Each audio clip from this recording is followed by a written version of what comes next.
नमस्कार दोस्तों, आप देख रहे हैं RNI न्यूज। मैं हूं आपके साथ संध्या बिष्ट। दोस्तों, चुनावी माहौल में सभी पार्टियों ने जनता को लुभाने में कोई मौका नहीं छोड़ा, चाहे वो जनता से किए वादे हो या फिर जनता को दिखाए सपने। सभी पार्टियों ने अपनी पूरी ताकत लगा दी। हालांकि सभी पार्टियों ने चुनाव के लिए अपने अपने उम्मीदवारों की लिस्ट भी जारी कर दी है। खास तौर पर बीजेपी ने कल अपने उम्मीदवारों की लिस्ट जारी की थी, लेकिन आम आदमी पार्टी की अगर बात की जाए तो आप तो कभी जनता के बीच जाकर ऐसे वादे कर देती है जिसकी कल्पना करना शायद हमारे बस की बात नहीं है।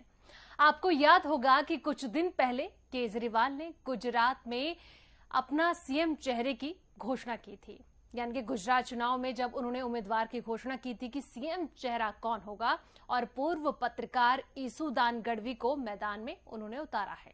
हालांकि आप पार्टी ने कई नामों की लिस्ट भी जारी की, लेकिन जिस तरह केजरीवाल अपनी बड़ी बड़ी बातों से कभी यू टर्न लेते हैं, वैसे ही चुनाव से पहले केजरीवाल ने अपने ही उम्मीदवारों के साथ खेला कर दिया। जी हां, आम आदमी पार्टी ने गुरुवार को आणंद जिले की खंबात सीट से अपने उम्मीदवार भरत सिंह चावड़ा को हटा दिया है। पार्टी ने आगामी विधानसभा चुनाव के लिए अहमदाबाद में 10 नए उम्मीदवारों की अपनी 14वीं सूची की घोषणा की। खंबात सीट पर आपने बीजेपी विधायक मयूर रावल के खिलाफ भरत सिंह चावड़ा की जगह अरुण गोहिल को नया उम्मीदवार घोषित किया है। भरत सिंह चावड़ा को शुरुआत में इस महीने की शुरुआत में 10वीं सूची में उतारा गया था।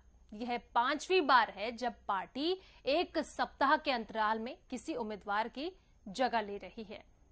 अब बात करेंगे कि किसका टिकट बदला गया है।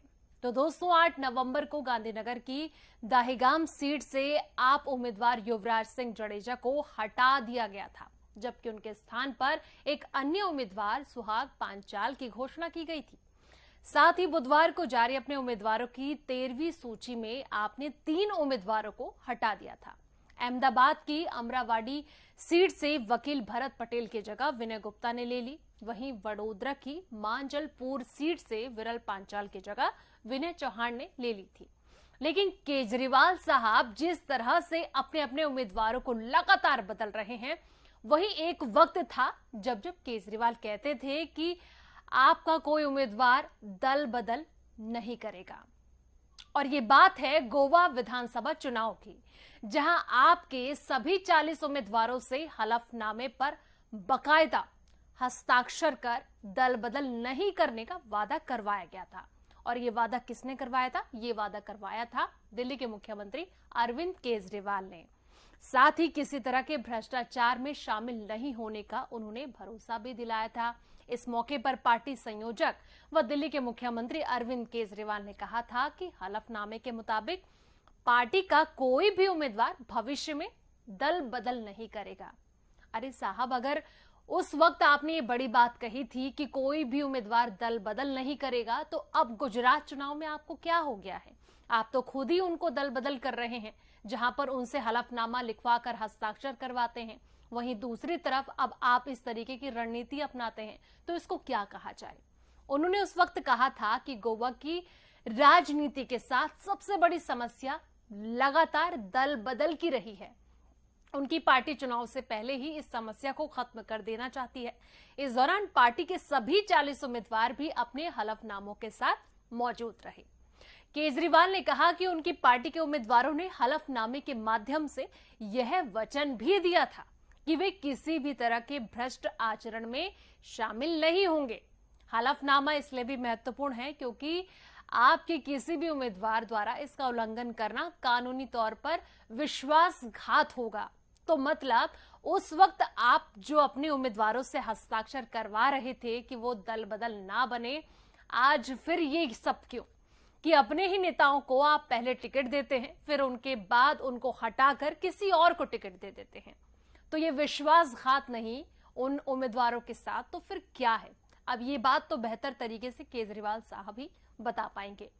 तो दोस्तों, अब आप ही बताइए कि अरविंद केजरीवाल जिस तरह से नामों को बदल रहे हैं, उससे आपको क्या लग रहा है?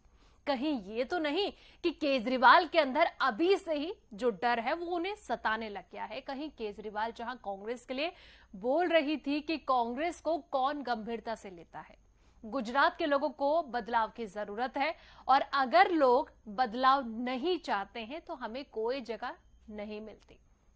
ये बात उन्होंने कांग्रेस के लिए कह दी थी। उन्होंने साथ में ये भी कहा था कि हमें 30% वोट शेयर मिल रहा है, वो भी गुजरात की जनता से। हमने पंजाब में सरकार बनाई, गुजरात में भी कुछ अलग माहौल है और गुजरात में भी हम सरकार बनते हुए यानी कि उस राह पर आगे चल रहे हैं। बीजेपी को लेकर भी आम आदमी पार्टी कैसे पीछे रह सकती है, उन पर भी कटाक्ष किया। बीजेपी के वोट कटेंगे, हमारे पास ट्रांसफर होंगे, ये बात उन्होंने कही थी। जहां उन्होंने 2024 के आम चुनाव के बारे में भी बयान दिया था और कहा कि 2024 बहुत दूर की बात है, आइए सभी सिर्फ गुजरात पर चर्चा करें। गुजरात में कांग्रेस के वोट काटने पर अरविंद केजरीवाल ने कहा कि बीजेपी के वोट शेयर में 20% की कमी आ गई है। उन्होंने कहा कि हमारे आंतरिक सर्वे है और वह सारा वोट शेयर हमारे पास आ रहा है, कांग्रेस के पास कुछ नहीं जा रहा है। आप सोचिए कि प्रदूषण के सवाल पर पर्चा पड़ने लगे केजरीवाल, तो उन्होंने वहां पर क्या कुछ कहा। केजरीवाल ने दिल्ली के प्रदूषण पर भी बयान दिया। उन्होंने कहा कि दिल्ली में प्रदूषण रोकने के लिए बड़े स्तर पर काम चल रहा है, अगले 1 साल में इसमें बहुत बड़ा चेंज देखने को मिलेगा। दिल्ली में प्रदूषण बहुत ज्यादा है, मैं मानता हूं कि हम इस प्रॉब्लम को सॉल्व करने के लिए सभी एफर्ट्स लगा रहे हैं। इस बीच केजरीवाल कहीं ना कहीं जब उनसे सवाल जवाब किया गया था तो जेब में जो उनका पर्चा था वो निकालकर पढ़ने लग गए कि आखिर किस तरीके से सरकार का जो मॉडल है पॉल्यूशन कम करने को लेकर, उसके बारे में केजरीवाल ने बखान किया। अब देखिए दोस्तों, गुजरात में चुनाव है और कल हिमाचल प्रदेश में भी चुनाव की जो तारीख है वहां पर चुनाव वोटिंग की प्रक्रिया शुरू हो जाएगी। लेकिन उससे पहले जिस तरीके से जो छलावा बनकर केजरीवाल उतरे हैं अपनी ही पार्टी के लिए, वो वाकई में कहीं ना कहीं हैरत और हैरान करने वाली है। लेकिन पॉल्यूशन एक ऐसा मुद्दा है जो अभी फिलहाल लगातार मुद्दा का केंद्र बना हुआ है, वहां पर भी केजरीवाल बोलने से चुप नहीं रहते। अरविंद केजरीवाल ने पूछा कि क्या पॉल्यूशन केवल दिल्ली में ही है। उन्होंने 2 मिनट मांगते हुए अपनी जेब में एक और पर्चा निकालते हैं और फिर उसे पढ़ते हुए कहा कि जितना पॉल्यूशन दिल्ली में है उतना ही प्रदूषण बहादुरगढ़ में है, जींद में है, फरीदाबाद में है, गुरुग्राम में है, चरखी दादरी में है, रोहतक में है, भिवानी में है और ग्रेटर नोएडा, गाजियाबाद समेत तमाम जगह है। मतलब जिन जिन नामों का जिक्र केजरीवाल साहब कर रहे हैं, वो खास तौर पर अगर राज्यों की बात की जाए तो वो राज्य हैं उत्तर प्रदेश और हरियाणा। मतलब वो ये कहना चाहते हैं कि दिल्ली से ज्यादा पॉल्यूशन तो उत्तर प्रदेश और हरियाणा में है, क्योंकि वहां पर बीजेपी की सरकार है। दिल्ली को सिर्फ अकेले दोष मत दीजिए, बल्कि इन 2 राज्यों पर भी गौर करिए। तो खास तौर पर जिस तरीके से लगातार हमने इन सभी चीजों पर चर्चा करी और गुजरात में देखिए कि अभी जो हवा है बहुत तेजी से चल रही है। गुजरात में जनता को लुभाने का सभी पार्टियां जो भरसक प्रयास कर रही हैं, चाहे वो कांग्रेस की बात हो, बीजेपी की बात हो या फिर आम आदमी पार्टी की बात हो। लेकिन इस बार काफी ज्यादा दिलचस्प मुकाबला बनता हुआ नजर आ रहा है, क्योंकि जो समीकरण है वो कहीं ना कहीं मुकाबले की अगर मैं बात करूं तो त्रिकोणीय मुकाबला इस बार गुजरात में हमें देखने को मिल रहा है। लेकिन बात जब जब केजरीवाल साहब की आती है तो केजरीवाल साहब तो कहीं ना कहीं मुझे ऐसा लगता है कि रात में जब सोते होंगे तो यही सपना लेकर सोते होंगे कि गुजरात चुनाव, हिमाचल चुनाव में इस बार उनकी सरकार बन रही है। लेकिन सवाल तो यही है ना साहब कि जब आप अपने ही उम्मीदवारों का भरोसा तोड़ रहे हैं तो आखिर गुजरात की जनता का भरोसा कैसे जीत पाएंगे, ये एक बड़ा सवाल भी है। अब जाहिर सी बात है कि दोस्तों आप इस मुद्दे को किस तरीके से देखते हैं, आप भी कमेंट के जरिए अपनी अपनी राय जरूर दें और साथ ही इस वीडियो को लाइक शेयर करना बिल्कुल ना भूलें और जाते जाते हमारे चैनल को सब्सक्राइब भी जरूर कर लें।